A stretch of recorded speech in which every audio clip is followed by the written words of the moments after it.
Seekor burung jelek mendarat tepat di samping burung yang cantik, dan dia dipukul sampai mati.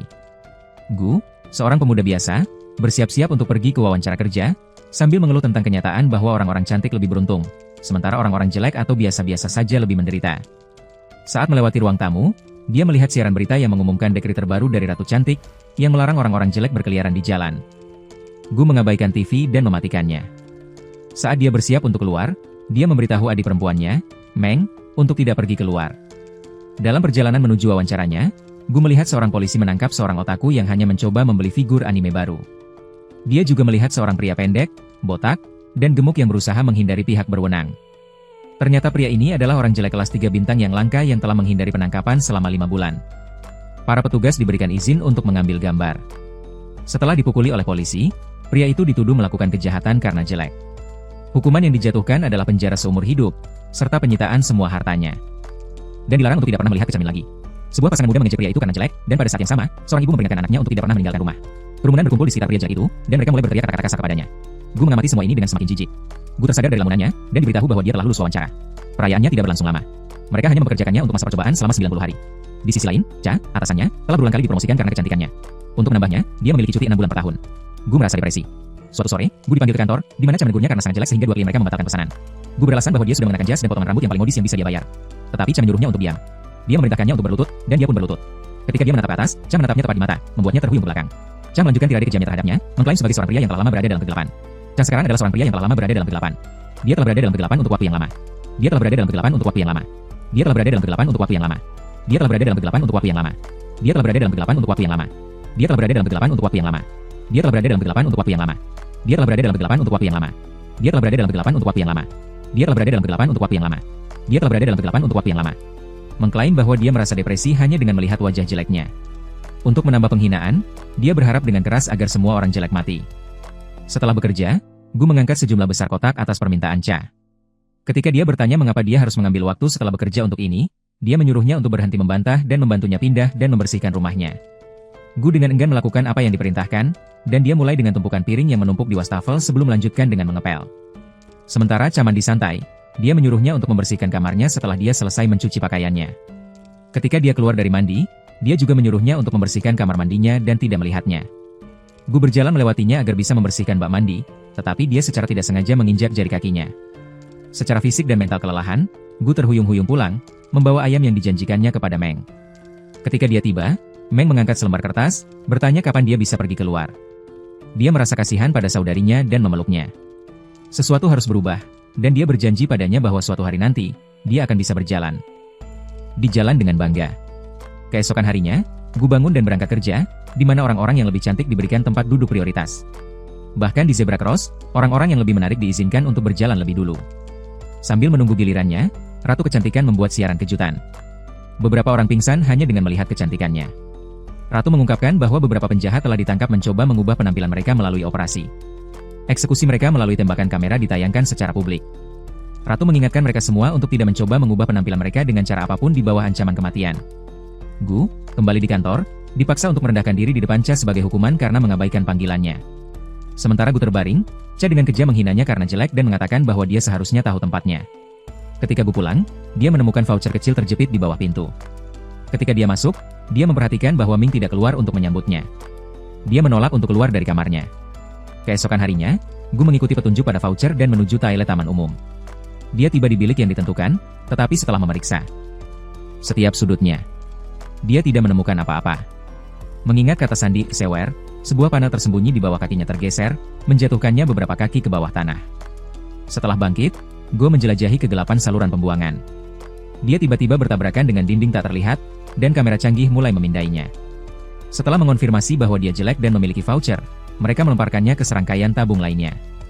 Dia berakhir di lantai terpisah, di mana dia disambut oleh seorang pria bernama Dr. Machete, mungkin nama paling keren yang ada. Dia menganggap bahwa dengan datang ke sini, Gu telah setuju untuk menjadi sukarelawan. Tanpa menunggu jawabannya, tangan robotik muncul dari punggungnya agar dia bisa memulai eksperimen. Gu terkurung dalam sebuah alat logam besar.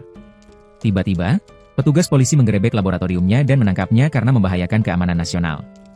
Machete menekan sebuah tombol yang membuat langit-langit runtuh untuk membelikan dirinya sedikit waktu. Machete bergumam bahwa sekarang semua tergantung pada Gu untuk mengembalikan dunia ke keadaan semula.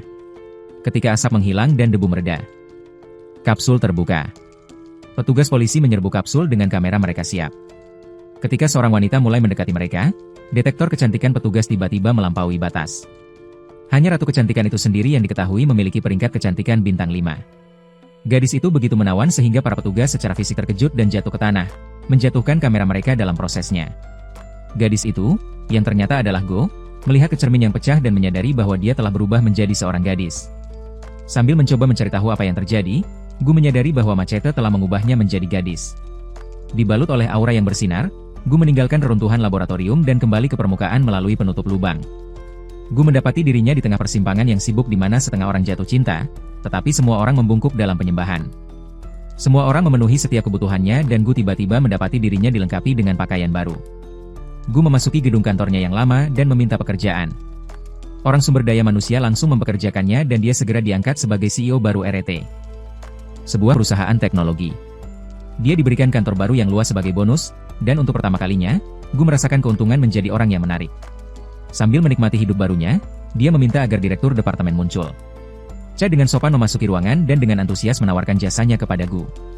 Go memerintahkan dia untuk berlutut di tanah dan menyentuhkan dahinya ke lantai. Go berharap ini akan merendahkan Cha entah bagaimana, tetapi Cha sebenarnya suka dihina dan direndahkan, tetapi hanya oleh orang-orang yang cantik. Dia meminta Go untuk menghina dia lebih lagi, dan dia menjadi sedikit terlalu bersemangat untuk selera Go. Cha bersumpah untuk melakukan apapun yang diminta Go di masa depan, semata-mata berdasarkan kecantikannya. Go merasa agak tidak nyaman bahwa dia tampaknya bisa melakukan apapun yang dia inginkan hanya karena dia terlihat baik. Tetapi bagi Cha, itu hanya hal yang biasa. Orang-orang cantik menciptakan dunia yang indah, setelah semua.